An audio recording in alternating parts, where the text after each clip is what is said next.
I'm not done yet. I got 28% battery, but I ain't done yet. Because I didn't even get to the point of them other videos with Tom. You know, there was a moment where Tom, Cornelia, she's like the oldest lady in the building. And one day I seen him, he goes and buys her something. And she's like, what is this? What'd you buy me this? And made a, big old deal about it or whatever. And she was happy. And he goes, because I love you. I love you. And I saw that shit and I'm like, excuse me, y'all. I saw that and was like, boy, no. See, and this is what I meant when I told y'all why. I know why that girl broke up with him. I already knew that damn near my first 4 days of knowing this dude. I'm like, and I love her with all my heart. I'm like, boy, you doing too damn much. And when I found out she broke up with him, it did not surprise me at all. You're a fraud. You're a phony. And that's unfortunate, brother, because you, again, like a lot of people, you don't think anything's wrong with you. And see, what I wanted to highlight was, you see, he's a manager, right? You're a manager, you got all these responsibilities, but then you see that boneheaded ass decision you made to come up there drunk. And see, these are the people that'll tell you, hey man, you gotta be positive. You gotta be positive. It all happens to the worst of us, man. No, it don't, dummy. Now you're gonna take that same philosophy, go somewhere else, and try to coach somebody in life about how they act and all this other stuff, and you're gonna swear that I've been through it, man. I've been through it. No, you haven't. You put yourself through that. You idiot. And this is unfortunately a lot of what goes on around here. People that ain't been through righteous mistreatment. That was unrighteous of you, Tom, to come in there drunk. If you knew you was drunk, you should have hit the bricks and been like, man, let me get the hell up out of here. But instead, you trying to socialize and all this other stuff, and you got Bradley in there looking at you like, man, what the hell wrong with this kid? Same thing with DeMonte. Horrible character. That dude pissed me off yesterday, wasn't even dealing with me. He's asking, man, where Cornelia at? This woman is the oldest woman in the building. She's basically the only one that does prep. And you know how these old people are in these buildings, bro. They basically are the ones keeping it going. And he's looking for her. And again, another one of these people in their 20s, he's looking for her like, hey, man, where's Cornelia? And Cornelia was in the bathroom. And as soon as Cornelia comes out the bathroom, he's like, Cornelia, can you grab some large dough? Do you know how heavy large dough trays are? And for him to, Cornelia, can you grab some large dough? That's disrespectful. Cornelia is too old to be, doing any of that. But you see, because you want to try to have some fake ass form of authority and all this other stuff, and like a little slight punishment toward her for not being there for a while, you gonna go ask her to do that when you could have done it yourself. Poor character development, poor character traits. And a person like me, I heard it from afar. He ain't even dealing with me, and I'm like, why would you do that? Why would you do something like that? And of course, right on time and on clockwork, I'm gonna give y'all a second. Do you think he got into it yesterday with Cornelia? I'm gonna give you a second. Yes, he did. He did. He got into it with her. And she come over there, Tom, she was like, Eddie, I cannot do this no more, Eddie. Every time he come over there, we're making stuff more than one time. And I was like, I already know it, bro. Like, I'm sorry, but if it ain't me or Ed over there, everybody else, they talk too damn much. You got 3 pizzas on the screen. Okay, I'm handing you a pizza, which is large pepperoni, okay? No, bro, you didn't need to say that. You didn't need to say that. And I promise you, dude, that there was a report that came out, an efficiency report. And would you know, I've never heard about these reports, but Tom told me before you left, he said, you know, great stuff to find out before you leave, is that Tom was like, yeah, bro, we got the report on you, and you up there with Cornelia. Like, your efficiency and stuff is up there with Cornelia. And I was like, oh, that's good. That's nice to know. I kind of had a feeling. I already know Cornelia probably just in her own little, wherever she's from, in her mind, she's like, I like working with him because he just makes the dough. If I tell him to do this, he'll do it. If, you know, yes. I told y'all, when you're a righteous spiritual person like myself, you bring that calmness to this situation. And a lot of people don't like that. A lot of people are like, man, you ain't working fast enough. You not, you know, you can start working on the orders early. No, the hell I'm not.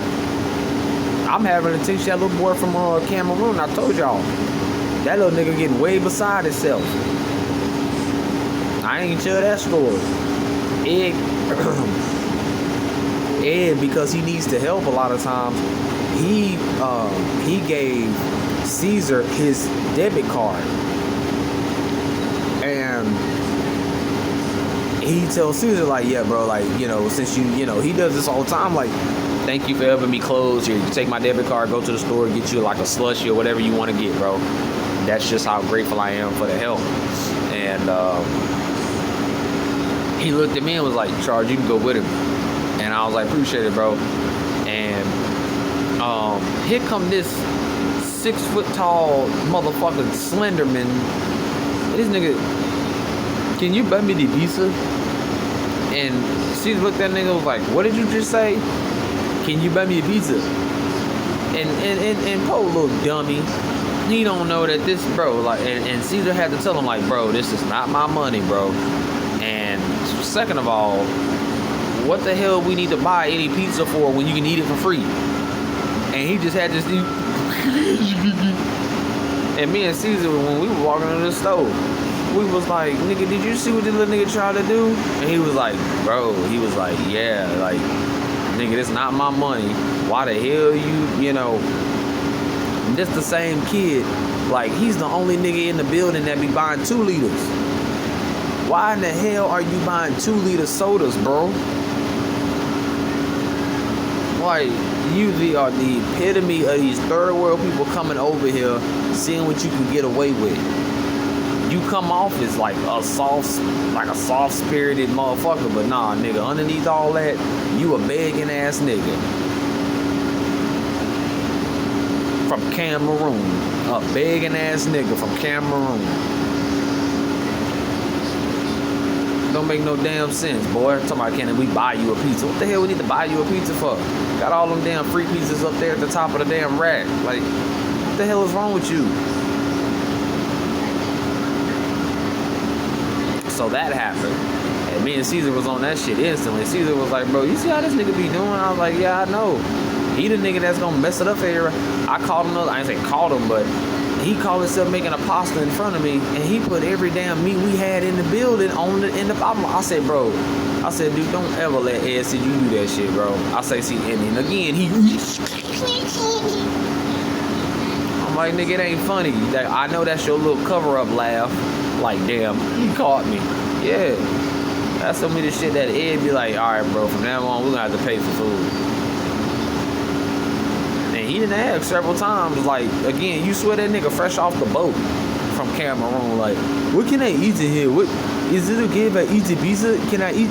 Like, I told that nigga one time, he told Ed, like, in the middle of a rush, can I take a 5-minute break to go eat the pizza? And Ed looked at that nigga and was like, bro, you like 18. What the hell do you need a break for? And I laughed. I bust out laughing. And Ed was just like, go ahead, bro. Go on, bro. Go. Ed got a lot on his plate. With Tom leaving, now he had to bring in a dyke. Had a dyke in the office the whole time on the computer. He had to bring her in now to replace Tom's dumb ass. Ed go through a lot, man. I wish I could stay and help him close, But my living circumstances ain't fit for that. When I'm ready to go, I'm ready to go. There'll come a time, hopefully, when I get a car and all that type of stuff, and I have about 2.5 more hours left in me, you know, and then have enough time to go to the gym and stuff like that. It'll happen, but right now I can't do it. So the best I can do is like come to work like I do now real early, jump on the clock and help them with a lot of these rushes, and then pretty much just take over for the rest of the evening until 9 o'clock, and I'm leaving. So, but yeah, man, you can't come to work drunk and then say that, you know, we all fall on hard times. That don't work like that, boy. Mr. Boy from Cameroon, you better get that shit out of your damn system, boy. Because even here in America, as crazy as it sounds, people in these work in these work environments, we're pretty conservative. You know, this isn't Domino's in Cameroon. This is Domino's in Houston. So if everybody just think that they can grab something and just make what they want to make, the company wouldn't even be there. And he's learning his way around. Like, and you young, bro. You only 18 years old. You know, you gonna build up an appetite to the point where like you gonna be able to curb your appetite till 12 or 1, you know, whatever you work and stuff like that, you'll be able to like curb it and ignore a lot of those cravings. But you need to get that shit under control, bro. Which I think he did. I think a lot of it starts with me, because it's like, imagine buying a German Shepherd, right? The first thing a person gonna say is like, man, that dog's probably gonna just attack and kill me. But once you find out that the German Shepherd by nature is defensive, and that the German Shepherd wants to be trained and given command and stuff like that, it's kind of the same thing with me. It's like, if people perceive me to be a certain way on the surface, if I then mess that up like a dog by biting them, then it just creates an entire environment for discourse. Like, nobody's respecting nobody because of what I'm doing. Okay? But if I'm the guy showing everybody respect, nobody has a problem with me, then it holds everybody to a certain standard of like, you know, if you're not doing it, you know, it makes everybody kind of like more responsible for their behavior when I'm in the building. If you don't believe me, it's the same situation when I lived with Terrell and his sister. Terrell's sister would call her son an ugly bitch. Stupid. Dumb. She'll say stuff like, man, Terrell my brother, but I wish he was my son and not you. And she knew that these things were wrong. And I used to tell Terrell, I say, Terrell, did she keep doing this shit? Did she do it more that I'm here, or did she does it less? He was like, bro, she feel like she can't even talk in her own house. And I'm like, why? I never told her she can't talk. I never said anything. He was like, yeah, bro, but she kind of know that you know, you kind of have a problem with it. And I'm like, yeah, well, I don't have a problem with it, but it is a problem. And so that's what made her uncomfortable without ever speaking a word to me as far as Terrell, like, or CJ, hey, why are you, do you have a problem with the way I talk to my son? No, never asked me directly, ever. She just knew that there was somebody in that house that had a problem, or knew that, like, when you talk to your son like that, there ain't nothing positive gonna come out of that, dude. Not at all. As we ended up seeing, you know, later down the line, all of the stupid stuff he got into. So that's what I mean by when you at Uncle Ben, with great power comes great responsibility.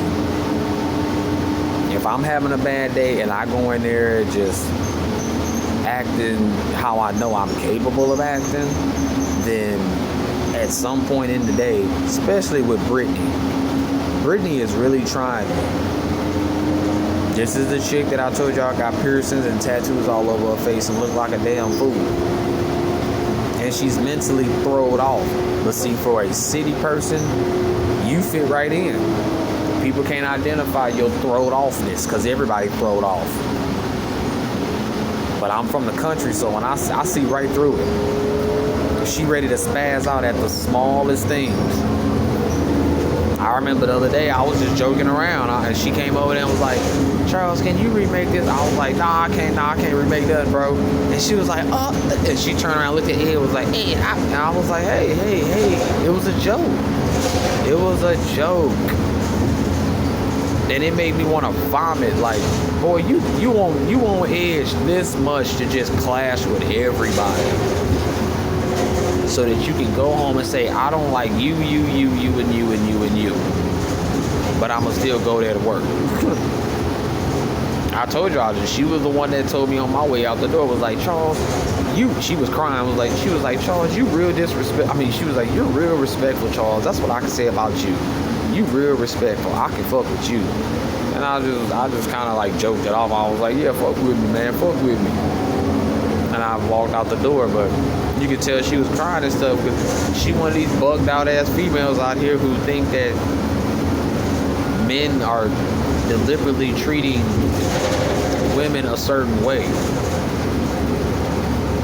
I can come to work right now and pretend that I'm a manager, and they would respect me more than somebody who actually applied for the position. Because a lot of these people come in, they just, like I said, what are they doing? They're just trying to, quote unquote, do their job. And you don't understand, you coming off as, like, disgusting. Now, a lot of the drivers, they get, like, frustrated with the whole dispatch thing. I don't know how it works. Next station, siguiente estación, Richmond. But they have a problem with, like, certain dispatch rules and stuff like that. So she was like, I'm so sick and tired of the Richmond station. If transferring to the 25 Richmond route, please exit here and use the pedestrian crosswalk to reach your stop. Estación Richmond.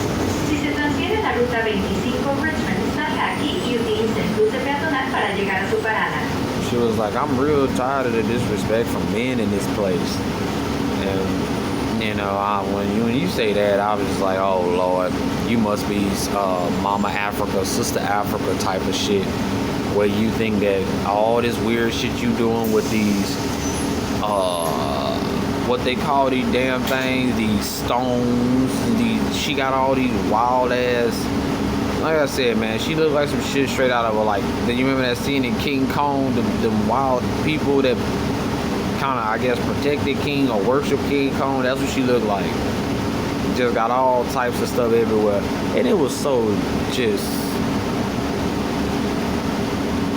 I felt for it. I really did. You had a dude coming down, looked like he a movie star. He had tattoos, colored tattoos everywhere. Looked like he straight out of California. I could tell he had denture implants, you know, and you know, nice sleek comb back hair. It looked like some Jersey Shore type, you know, whatever. And he come in there, he look at Brittany. He said, Brittany, he said, wow, are those your real eyes? Because, you know, yeah. And she goes, no, they're not. And I'm sitting there like, ooh, I know that, like, that ought to suck, bro. Like, you just got caught red-handed, and I'm like promoting some fakeness about yourself. That's not real. Those are not your real eyes, and you're not gonna tell me that they prescription, because they're not.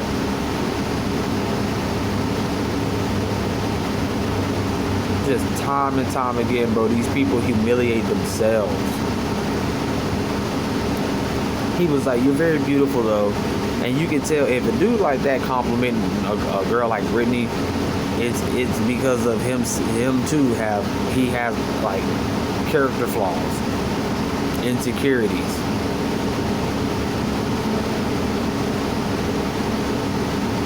And it looked like that he has the money to actually fix it. So, and she's ready to flip. She asked for a pizza yesterday, and usually when me and Caesar are there together, we be just talking. It normally makes my last little hour and a half fly by, and she's standing in between me and Caesar. And most dudes that I've done this around, they do capitulate to when a woman comes in or whoever else comes in between the two, that they're gonna stop talking. I'm not gonna stop talking. I'm not. So that usually pisses off the person who think that they demand that, they think that they deserve that type of respect. Are you still gonna talk and I'm standing right here? I don't give a fuck. So she's standing between me and Caesar and kind of giving us that look like, can you hurry up with this pizza? And I could tell, it's like, dude, you are a wicked individual, because you're sitting there like, I can just see you in another dimension. Like you're just standing there in the corner, like waiting on your moment to just, try to yell, holler, and scream. And I'm telling you right now, and I told Caesar, I said, bro, I've built the respect in this place where if anybody come tell Ed anything about me, Ed gonna already know, like, leave him alone. Just leave him alone. I'm not bragging. Next station, siguiente estación, West Alabama Galleria. I'm not boasting. But when you're dealing with an employee like me, I show up to work early, I will stay a little late if I have to. I don't do no talking. I don't have to get told what to do. All of that. It don't give you much grounds to say, man, he being disrespectful. And Ed gonna be like, how? He doesn't even talk. What did he say? He didn't say nothing, he just did. Okay, like, leave him alone, bro. And that's what Brittany's doing. Brittany, she done got to the point where she think now that she gotta like cater to me, since she told me to my face that, she likes me. I'm like, I don't give a damn. I don't want you to treat me no different. So she'll come to work and be like, hi, Charles, how are you? Like, I'm alright, man. Go sit down. I'm alright. Go sit down. I'm alright, man. You're doing too much. I don't want to crush your feelings, because that's what's gonna happen. People that are disingenuous, they are they're not genuine. You're gonna get your feelings hurt over here. I don't go through the motions of nothing. I'm not gonna come to work and say, man, hey, how you doing? I don't give a shit how you doing. I don't care. Not in the sense that if you got like a broken leg, and I'm not gonna be like, what happened to your leg? But I'm not gonna play the game of, every single day, hey, how you guys doing? I don't give a damn, because I know there are gonna be days when I don't feel like being bothered. I see the type of treatment Caesar gets, and dog, that's exhausting. I even told Caesar, I said, Caesar, you better than me, boy. Because to sit there and do all that buck dancing and shit you be doing, bojangling, oh my God. Man, that shit give me a headache, bro. Oh man, they gonna make me run. I gotta go, guys. I hate to stop the video, but I gotta get.